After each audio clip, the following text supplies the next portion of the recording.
India आजकल, सच खबर हर पल। बढ़ते हैं अगली पोस्ट की तरफ। ओशो, ये जो लाओ त्सो के वक्तव्य हैं ये श्रेष्ठतम वक्तव्यों में से हैं जो मनुष्य ने कभी भी दिए नहीं हैं। बहुत आखिरी जो कहा जा सकता है, जब कुछ नहीं बचता है, जो आखिरी कहा जा सकता है, जिसके आगे कहने का कोई उपाय ही नहीं बचता है, उस बाउंड्री लैंड पर, उस सीमांत पर लड़खड़ाता हुआ आदमी जो है उसका नाम है लाओ त्से, जिसके पार नेह शब्द है। बस आखिरी सीमा पर वह कुछ कह रहा है तो वहां तक जब कोई पहुंचता है तो समझ में आता है, नहीं पहुंचता तो नहीं समझ में आता है। उसमें लाओ त्सो का कोई कसूर नहीं है। फिर कुछ बातें हैं जो तब तक आपको पता नहीं चलेंगी जब तक आपके अनुभव का हिस्सा न बन जाए। उदाहरण के तौर पे उस उदाहरण देकर के समझाते हैं। वह कहते हैं कि छोटा सा बच्चा है, उससे हम कुछ ऐसी बातें करें जो उसके अनुभव का हिस्सा नहीं है तो वह सुन तो लेगा बहरे की तरह, लेकिन भूल जाएगा। वे उसकी स्मृति में भी टकेंगी नहीं, क्योंकि स्मृति में वही टक सकता है जो अनुभव से मेल खा जाए, यानी वह भूल जाएगा।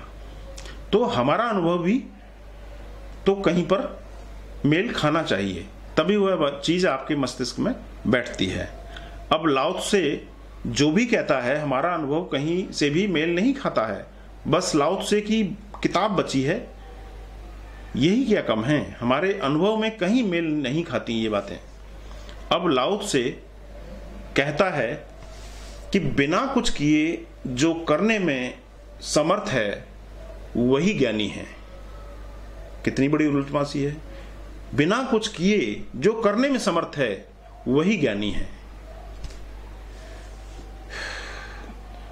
वह बिना बोले ही सब कुछ कह देता है, वही सत्यवक्ता है जो हिलता डुलता नहीं और सब कर लेता है, जिसके होठ नहीं खुलते और संदेश संवादित हो जाते हैं।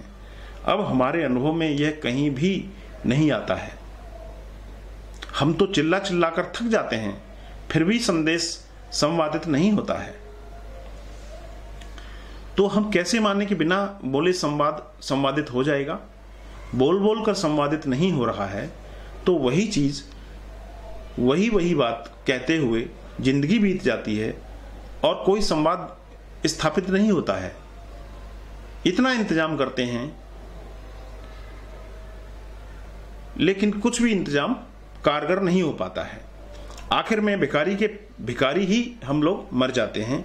इतनी दौड़ धूप मचाते हैं, इतनी व्यवस्था, इतनी मैनेजमेंट, इतना पीआर, और आखिर में भिखारी ही मर जाते हैं।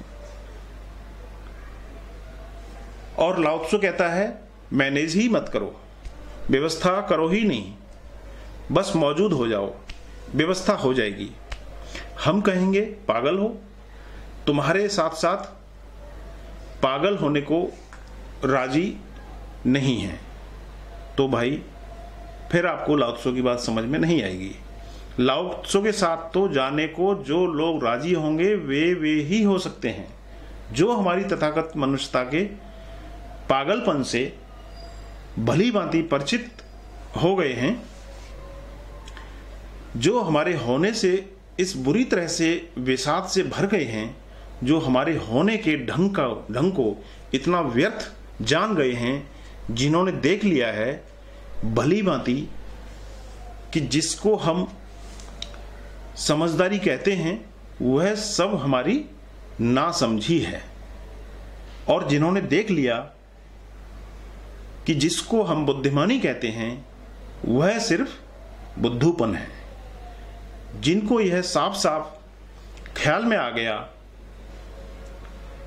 वे ही केवल लाओ त्सो के साथ में कदम उठाने को तैयार होते हैं। और लाओ त्सो के साथ कदम उठाना खतरे में कदम उठाना है।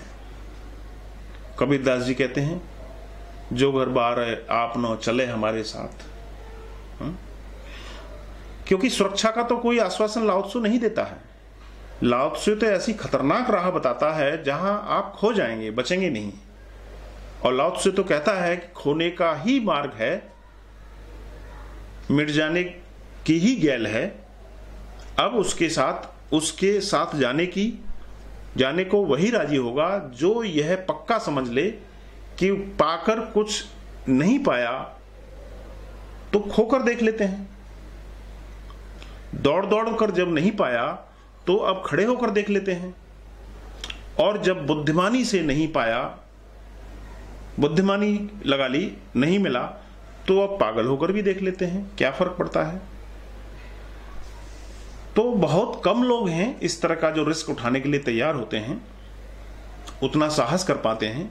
इसलिए बहुत कम लोग हैं जो उस यात्रा पर, लाओ त्सो की यात्रा पर, उसके दिखाए मार्ग पर चल पाते हैं। और जो उसके मार्ग पर चलते हैं वो उनको मिल जाता है, वो पहुंच जाते हैं। ओशो, ताओ उपनिषद। बहुत बहुत धन्यवाद।